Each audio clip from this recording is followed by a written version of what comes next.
अब चलेगा। संचालक रमेश जी एवं सभी यहाँ पर जितने भी लोग उपस्थित हैं, सबको मैं क्रांतिकारी जय जय कहता हूँ। साथियों, आज हम यहाँ पे लौह पुरुष सरदार वल्लभ भाई पटेल जी के परिनिर्वाण दिवस, doctor B are Ambedkar ji के परिनिर्वाण दिवस, बाबा संत गाडगे जी के परिनिर्वाण दिवस एवं पेरियर इंजीनियर रामास्वामी नायकर जी के स्काई दिवस पर, परिनिर्वाण दिवस पे हम यहाँ पे विचार गोष्ठी कार्यक्रम कर रहे हैं। इन सारे लोगों का जिनका नाम लिया गया, इन सारे लोगों ने अपने अपने स्तर से समाज को आगे ले चलने का काम किया। किसी ने सामाजिक न्याय की लड़ाई लड़ी, बाबा साहब ने, संत गाडगे जी ने शिक्षा और स्वास्थ्य को, स्वच्छता को विशेष महत्व दिया, समाज को जोड़ने का काम किया इन मुद्दे से। और सरदार वल्लभ भाई पटेल जी ने पूरे देश का एकीकरण किया, सभी राष्ट्रों का एकीकरण किया, राष्ट्रीय भावनाओं से समाज को जोड़ने का काम किया। और इन तीनों लोगों को समाहित करके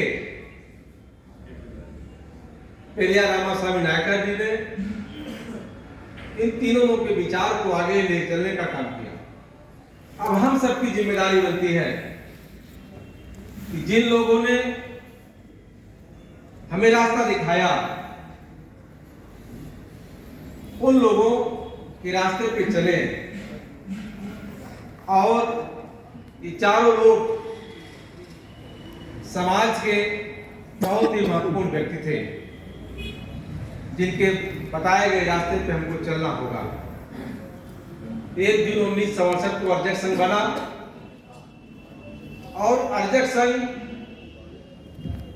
अपने लिखित कार्यक्रम, सिद्धांत और वक्तव्य को लेके आया।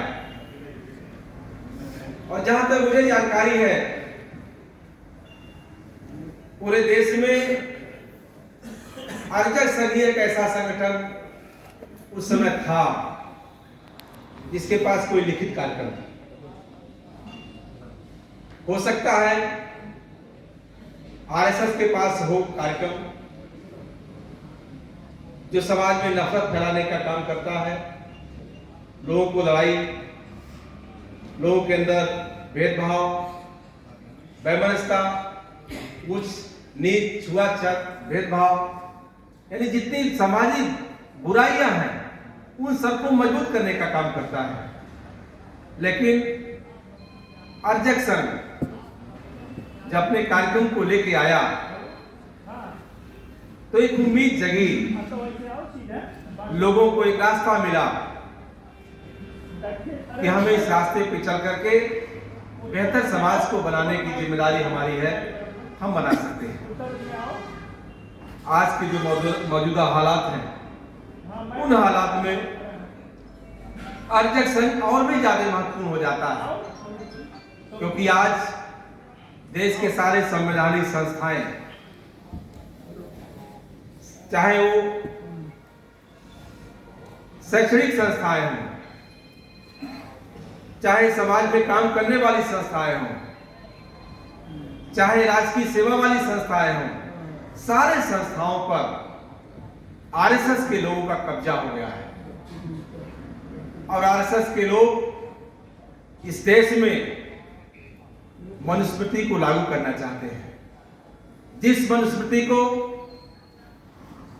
चुनौती देने के लिए बाबा साहब को इतना संघर्ष करना पड़ा, जिस मनुस्मृति को जलाने के लिए मोहम्मद राम स्वरूप वर्मा को इतना संघर्ष करना पड़ा, उसी मनुस्मृति को लागू करना चाहते हैं। उन्हें इस बात का खतरा है कि आज देश में डॉक्टर अम्बेडकर को मानने वाले लोग, मोहम्मद राम स्वरूप वर्मा को मानने वाले लोग, समाजवादी विचारधारा को मानने वाले लोग इस देश में प्यार और मोहब्बत से रहना चाहते हैं। और इस तरह से अगर इनका कारवां चलता रहा तो एक दिन इस देश में समानता आ जाएगी और जो संविधान की मूल भावना है, जो मंशा रही है संविधान के बनाने वाले लोगों का, उसको हम समाज में परिणित कर लेंगे। उनको यही खतरा है कि कहीं इस देश में समानता न आ जाए, कहीं इस देश में जाति श्रेष्ठता समाप्त न हो जाए। और जिन लोगों को जाति श्रेष्ठता पे घमंड है, जिनको लगता है कि जाति श्रेष्ठता होनी चाहिए, ऐसे लोग आरएसएस की विचारधारा वाले लोग हैं। और जिनको लगता है कि देश में अमन चैन भाईचारा होना चाहिए, खुशहाली होनी चाहिए,